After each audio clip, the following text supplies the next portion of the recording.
Hey everyone, it's Patty. So I'm just getting this little signal that I may not be connected. So let me know if you are hanging around with me today that you can see me. And I thought I would just pop on today because I wanted to show you how to draw the Cat in the Hat. Now I know that Dr. Seuss Day, Read Across America is coming up really soon. It feels like we just got, over Valentine's Day and all of a sudden another holiday is popping up for us. So I loved doing this lesson. I'm going to show you how to draw the Cat in the Hat, just like I would have taught the kids when I was teaching at school. And then at the end of the drawing, I'm going to show you how we used the directed drawing and what kind of lessons that we did and what grade levels it was really good for. So stick around. So I have this little handout, and you can go over to Deep Space Sparkle and you can download this little handout, and it will give you the directed drawing instructions. So let's walk you through the instructions right now. The first thing that I like to do, and this is kind of like really helpful, especially if you have young children. So you can do this drawing with 5 and 6 years old.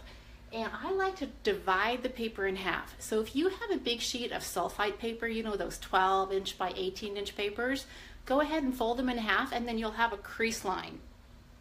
And then what you can do is just make a little notch on the whiteboard to kind of indicate the crease line, and that is where you're going to start with the eyes.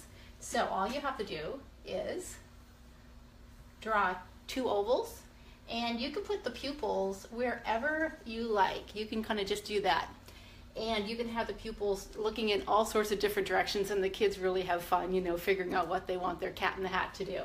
Then the next step is to draw the little flat oval, which is the nose. Now here's the kind of weird part. You want to go back over here and draw like a backwards letter C, and you're going to loop around with a shallow curve, and that's going to be the top of the mouth. That's actually going to be the smile. And then very Cat in a Hat like, you have this little smirk, just like that. Now, go back over here, and you're going to draw a curved line that goes down and stops halfway for the neck. And that's all you have to do. Then we're going to pop up over by the eye, go down, and do the very same thing. Now, when I'm teaching my kids how to draw, I usually sit right by the whiteboard just like this. And I will often intentionally make a mistake because I want the children to know that if you make a mistake, you can easily fix it. So I'll often, do a really skinny neck, or, the ears in the wrong spot. And, I just don't let that bother me. I just keep on moving through. So then, after you do the neck, then you want to move on to the hat. So the hat starts off with the ear. So of all things, I like to draw the ear next. And the ear kind of goes up like this. It looks like a leaf. And then you want to draw the hat next. Now the hat's going to cause a lot of problems, especially if you're doing this 3/4 view of the cat's face for the little kids. The older kids will totally get it. It's not a problem. But what you want to do is basically take that line and go under the ear. So the reason why it's a problem, because that ear is going to be placed in all sorts of different places, and they won't even know if it's too low or too high until they start making the brim. But it doesn't matter. Just go ahead and you can draw this line a little bit up and this line a little bit up, and then the mistake's fixed. Then all you have to do is make a curved line that goes up and around, just like that. So at this point, I usually ask the kids, how's it looking? Does it look kind of funny? And they're like, well, it kind of looks a little funny. I'm like, well, let's keep on going. So the next thing I do is the easiest step of all, is to draw the hat right off the page. And unless you're using a really big piece of paper, it's likely that the hat's just not going to fit, and that's okay. So you go up, just like that. And I like to make it kind of on an angle. I think it's more interesting. So let's go back down to the bow. You just want to draw an oval, and then you want to draw a big bow here, and it's just like a big curvy line. And then whatever this part is here, the little tail of the bow, you can just draw that next. Then 2 little lines for the shoulders, and that's all you have to do. Now, that's about all you need to do if you're doing this lesson with kindergarten, 1st grade. But once you get up to 2nd grade, you want to add a little bit more detail. And this is what I like to do. You want to add some eyebrows. And to make it look really Cat in the Hatty, you want to add some expression lines just around the eyes, just like that. Then you want to draw 3 little circles on each side, and these are for the whiskers. So it's starting to look like the Cat in the Hat now. You can take it a step further. If you're doing this lesson with 3rd, 4th, or even 5th grade, you might want to add a little bit more detail. Now, a lot of Dr. Seuss books have a lot of cross-hatching in the drawings, and so this is a time where you can introduce cross-hatching to your kids.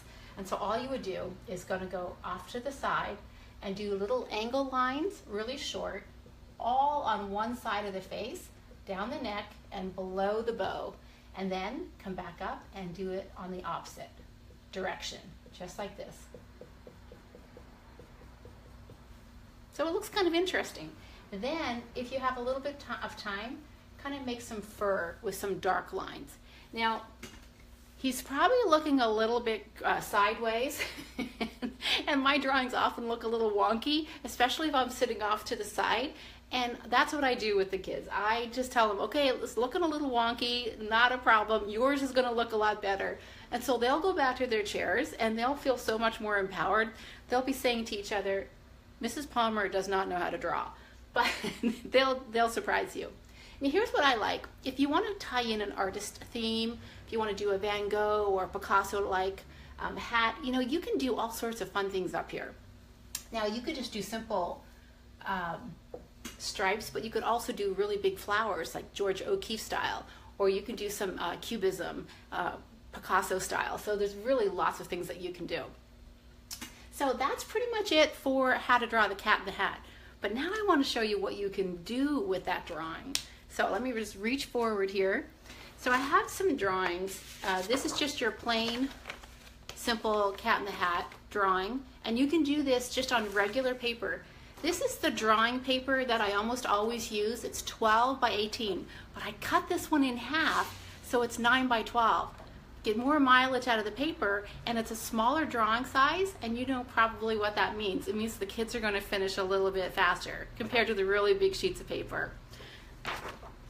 You can take it a step further by cutting out the Cat in the Hat and then using either, you could use watercolor paint on this construction paper, or you can use like cake tempera paints, or even markers. You can use whatever you want, but I think adding it to a really colorful background is really fun. Now, we're gonna get a little bigger, so I don't know if my paper's gonna fit. So here is kind of more of a kindergarten version of Cat in the Hat, and I'm gonna show you the difference. Notice how this is a 3/4 view.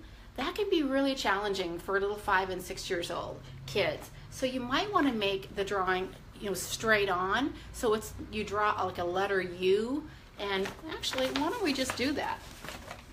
Do you guys ever erase the whiteboard with your hands? 'Cause I used to do that all the time. So you just, okay. That was kind of messy. So instead of drawing the 3/4 view, you would do this. You would kind of make the head this way and the hat. And then you would just do all of the features the very same way, and the mouth. And you can do the eyebrows and like the little eyes and even the cross hatching, but it's just a little bit easier for the kids to handle. And then you can do the bow tie and so on and so forth. So that's what I did with this lesson. You can see that it's just a little bit on the easier side. And then what the kids did, I think to add another element, is they used really small pieces of paper to put on the bow tie as well. Now here's my favorite project because it involves glitter. So if you like glitter, you might not like glitter, that's okay. But this is just the very same drawing. We used cake tempera paints up here to color in the hat, and also in the bow tie. And if you want to, you can take the marker and go back over the draw or the paint once the paint dries to make it a little bit more, make it pop a little bit more. And then to put the glue on, all you do is take a colored piece of paper and then use a brush, like a really thick brush, dipped in glue, white school glue that's watered down a little bit. Or you can use Mod Podge, whatever you have on hand. And then brush that big wide brush across the paper. And I would never allow the kids to actually pour the glitter because it would get a little crazy. So they would put the glue wherever they wanted the glitter to be, and then they would carry their Dr. Seuss or Cat in the Hat paper back to me, and I would sprinkle the glitter. They would choose the color, but I would sprinkle the glitter. So that worked out really well. So if you want this handout, head on over to Deep Space Sparkle, and right on the main page I have a download that you can just enter your name and email, and this will get emailed to you. And it really is a comprehensive way to do Cat in the Hat. Now, so Michelle, welcome. So you did this and they loved it? Yeah, this was one of my favorite lessons to do with, this was a second grade lesson right here. So this is what my second graders were able to do. So if you had older kids, oh boy, they can really go to town with this lesson. So I'm going to sign off. Head on over to Deep Space Sparkle to pick up your copy of the free handout. And if you have any questions, just go ahead and put them in the comment section, and I'm happy to answer them for you. Okay, just sound and I.